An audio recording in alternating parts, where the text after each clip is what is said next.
Welcome to Watches with Dennis, and today I am reviewing the Marathon General Purpose Mechanical in stainless steel. The SKU number is WW194003SS. This watch is from my personal collection. It was purchased new and I've owned it for over a week at this point. Marathon is a Canadian company best known for producing watches for various militaries to requested specifications, aka mil-spec watches.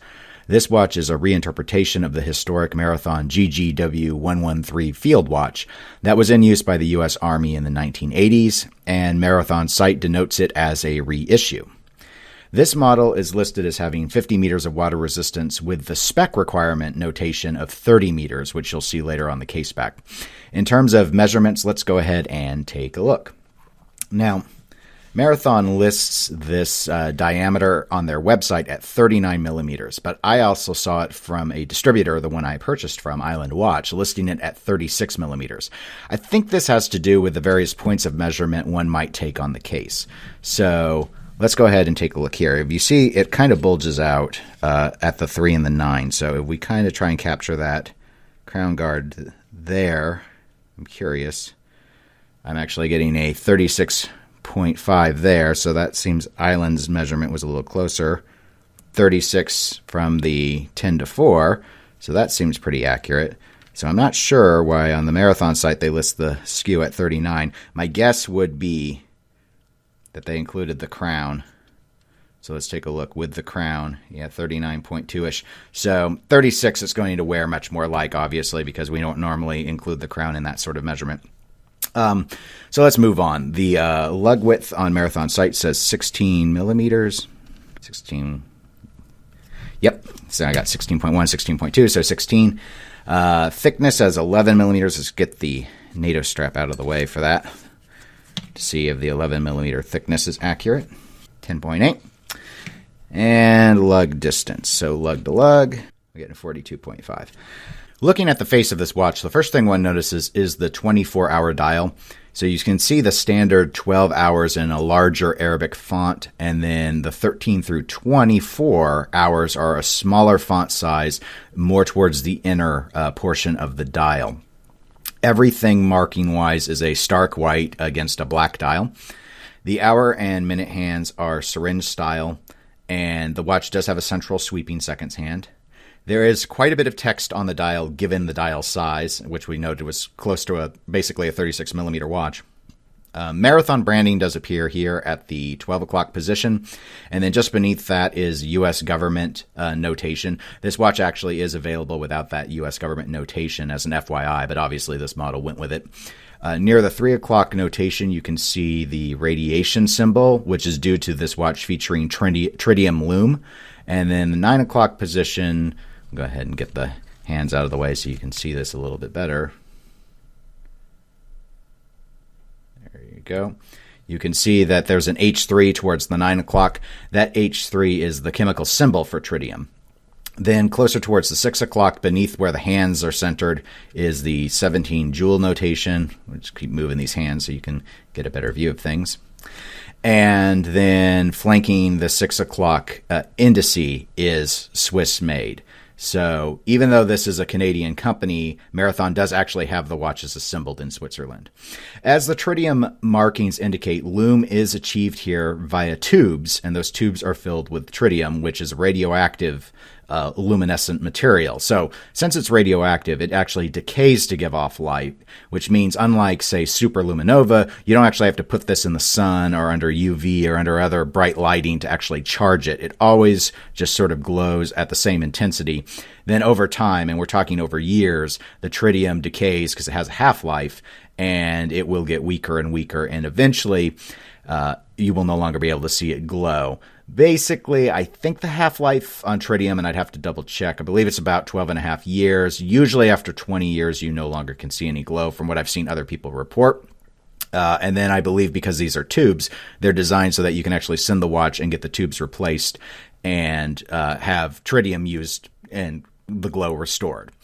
So as you can see on the dial here, there's a tritium marker at every single hour position, and there's actually a tritium tube on all 3 of the hands. The 12 o'clock marker glows orange. The rest of the tritium markers glow green. I'll go ahead and insert some lume footage here so you can see it.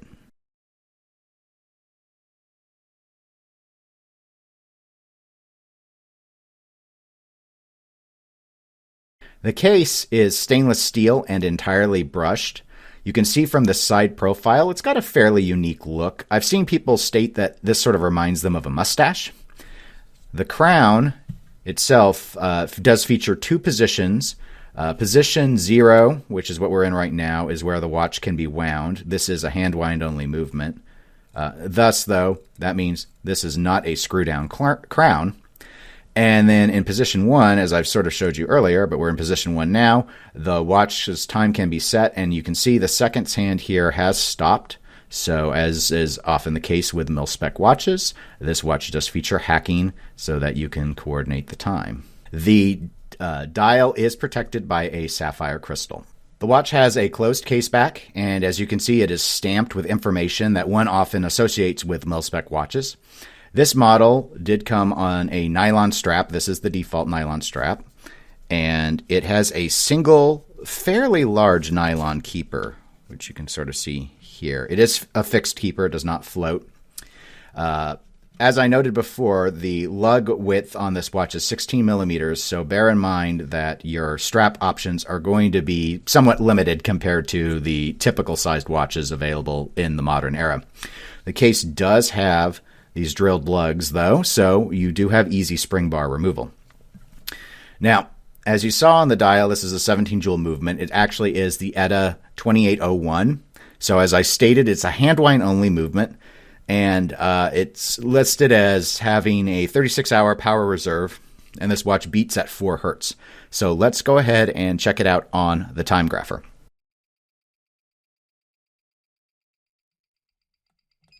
Okay. So, as you can see in the dial-up position, we were getting a rate of about 7 seconds per day. I've already recorded values of the other 5 positions on the time grapher, so if I average all 6, I get an average gain of 5.3 seconds per day with a range of -6 seconds per day to +13 seconds per day. And here's a look of the watch on my wrist. My wrist size is 6.75 inches.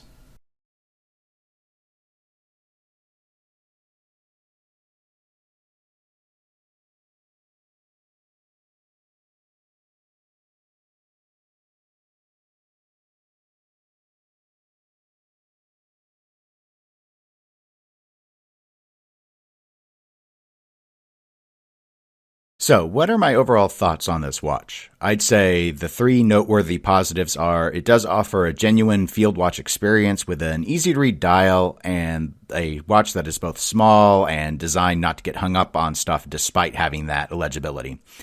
Second point would be the Tritium lume. It offers nighttime legibility without having to worry about charging up the watch's luminova. And the third positive would be the hand-wide movement helps keep the size down and allows some nice interaction with the timepiece.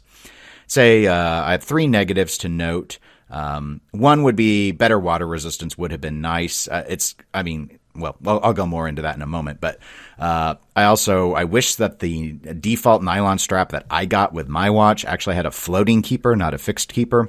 And the 16 millimeter lug width is not a great size for strap changing. So this watch retails on Marathon's site for $680 currently under the configuration that I purchased. I did find this less over with Island Watch, which is where I bought mine. Many of the positives might be negatives for others. So it is a smaller watch, and that's probably the main thing to know about it going in. But I do say try to remember its purpose. From a military perspective, they would want something easy to read, but not getting in the way of other activities, not getting hung up on their gear.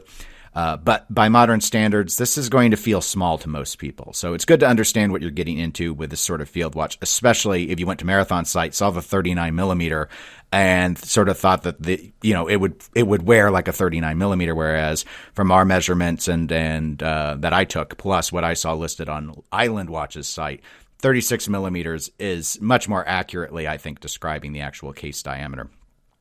Likewise, some people might be annoyed by the tritium decision, given it will decay over time, which means at some stage, if you still want to have it glow, you're going to have to deal with organizing a tube change. I'm assuming you can go through Marathon and do that. I actually did some research. I didn't see a listing like what the cost would be to do a tritium tube change. I don't know if that's part of a full service job or not.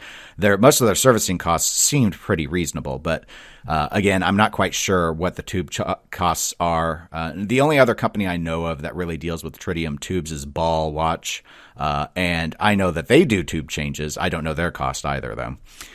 Moving on, though, I'd say I've heard mixed things about the brightness of tritium. Overall, I thought it glowed quite well. I did have some trouble with my main camera that I'm using here to actually capture the lume, though, when I started to record. And normally I do not have a problem when I'm dealing with chargeable lume. So I ended up shooting my lume footage on my cell phone camera, which is why it's so shaky. But it's nowhere nearly as bright as a freshly charged Luminova would be, even a fairly low-grade Luminova.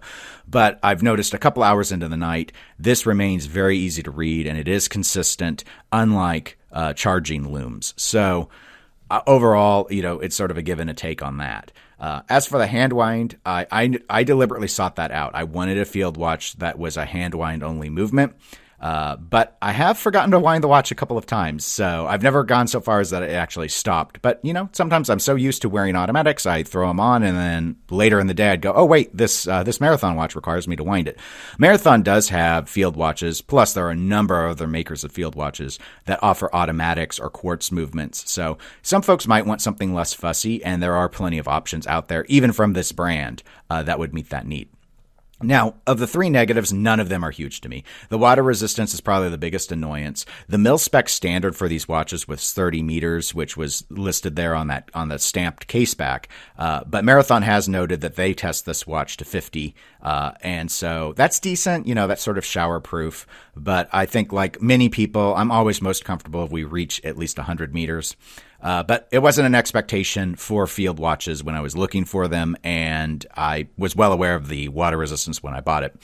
I think, though, the more noteworthy thing is going to be the strap. And so the 16 millimeter lug weight, that's going to be a problem for a lot of people if they like to change straps a lot. So it's going to be frustrating. My understanding is there are NATO options that you can go and find third party that are 16 millimeters. So it's not that you're devoid of choice. But if you're like me, you don't have any 16 millimeter straps lying around. So if you're someone that likes to mix and match, it's going to probably require some new purchases for you.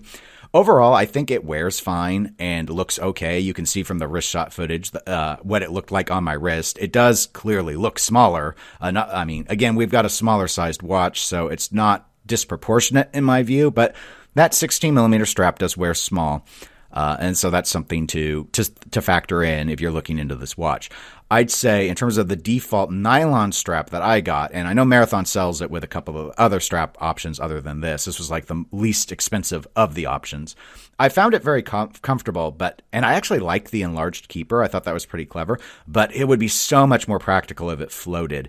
With my wrist size, I have just enough of the tail left over that it warrants folding it back into the keeper, but I can't tuck much of it in. It's weird. And so to me, I would rather just have the moving keeper, especially as large it is, and just slide it on up towards the end and not have to fold it at all. So I might try a different strap on this at some stage, but as I noted, I don't have any 16 millimeter straps lying around, so I couldn't show this to you with any other version. So anyway, that concludes this. So thank you very much for watching this review video. If you enjoyed the video, please do give it a like. If you want to be notified when I release new videos, go ahead and click the subscribe button. Thanks for watching, everybody.